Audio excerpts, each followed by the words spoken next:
Handa ka na bang sumunod sa Diyos? Magandang umaga po.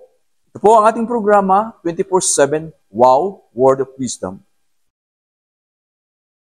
ng CGM Balite.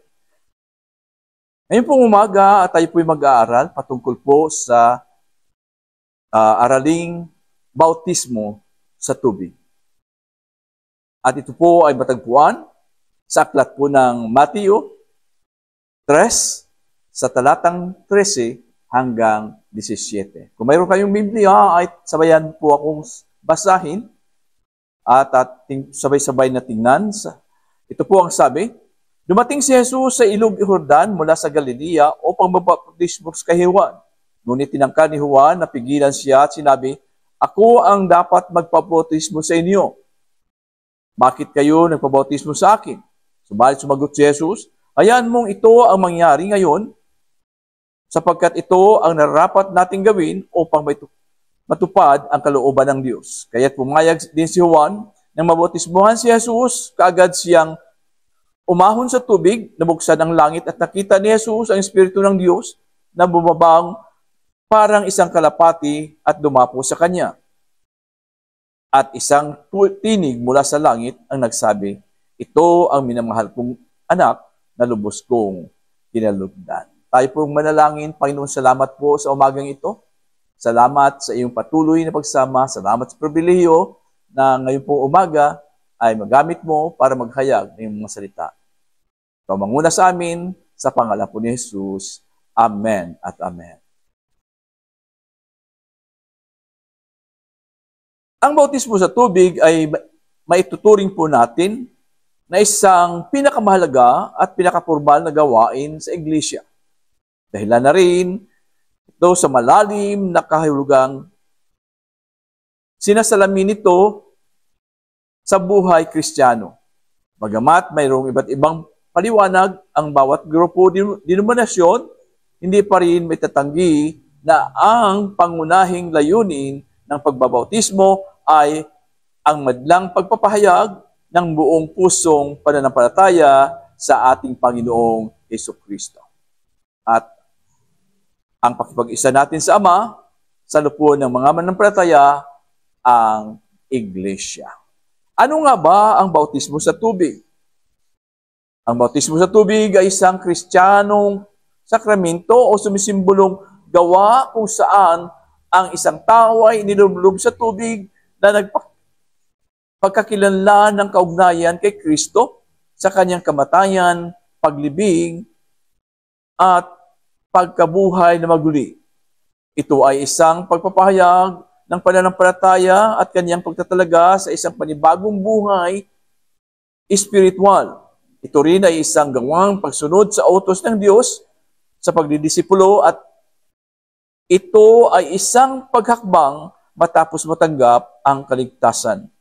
Ang salitang bautismo ay sa wikang Griego ay baptizo. Nang pakahulugan nito ay ang paglubog o pagtubog sa isang likido. Ang paglubog ay kumakatawan sa kamatayan ng ating lumang pagkatao at ang pag-ahon sa tubig ay sumisimbolo sa pagkabuhay sa isang bagong buhay kay Kristo. Ang Biblia ba ay nagsasabi na kailangan ang bautismo sa tubig. Si Jesucristo ang nagtatag nito bilang ordinansa doon sa Great Commission na nabanggit niya doon sa Mateo 28:19. Kaya tumayo kayo, gawin ninyong alagad ko ang lahat ng mga bansa, bautismuhan ninyo sila sa pangalan ng Ama at Anak at ang Espiritu Santo. So, ang bautismo sa tubig ay kinakailangan. Pagdating sa bautismo sa tubig, ang salita ng Diyos ay maliwanag na nagpapaunawa bilang tagasunod ni Kristo matapos nating tanggapin si Kristo bilang ating Panginoon at tagapagligtas ng ating buhay at naunawaan natin ang mga ito. Kailangan nating mabautismuhan sa tubig. Tanda ng ating pagsuko ng ating buhay kay Kristo. Nakahandang sumunod at lumakad sa katwiran ng Diyos. May tatlong rason kung bakit ang bautismo sa tubig ay napakahalaga. Ito po ay sumisimbolo sa paglilinis at renewal ng ating espiritu. Pangalawa ay tanda na pagtanggap sa Kristiyanong komunidad. At ang pangatlo ay pagpapahayag ng pananampalataya at pagtatalaga sa buhay kay Kristo. Sabi po ng aklat ng Roma, 6:3-4, hindi ba ninyo alam na tayong lahat na nabautismuhan kay Kristo Jesus ay nabautismuhan sa kanyang kamatayan?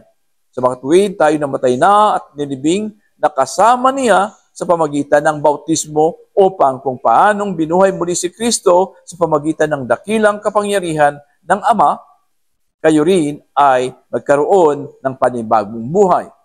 So ang kalagahan ng bautismo sa tubig, ito po ay aktong pagsunod. So ang bautismo sa tubig ay ang mahalagang hakbang upang sumunod sa Diyos. Si Kristo man ay nagpabautismo upang sundin ang kalooban ng Diyos. Pangalawa doon ay ito po ay pakipag-isa kay Kristo. Ito ay pagpapatunay na ang isang manampalataya ay handang magpapasakop sa Diyos sa kanyang kalooban, pagmamahal at pagtitiwala at ang pakipag-isa kay Kristo. Pangatlo, hindi po kailangan ito para sa kaligtasan. So, ang bautismo sa tubig ay isang atas ni Kristo sa atin, ngunit ito ay hindi requirement para matanggap ang kaligtasan. Dahil ang kaligtasan ay regalo ng Diyos sa pamagitan ng ating pananampalataya kay Kristo. Tayo ay nagpabautismo dahil ligtas na tayo. So, bilang pangwakas, ang bautismo sa tubig ay isang bahagi sa buhay Kristiyano, isang buhay na nakahandang isuko at italaga sa pagsunod at pagpapasakop sa isang makapangyarihang Diyos. Pastor Rod Grumo po na nagsasabing ang oras ay gamitin para ang Diyos ay luwalhatiin.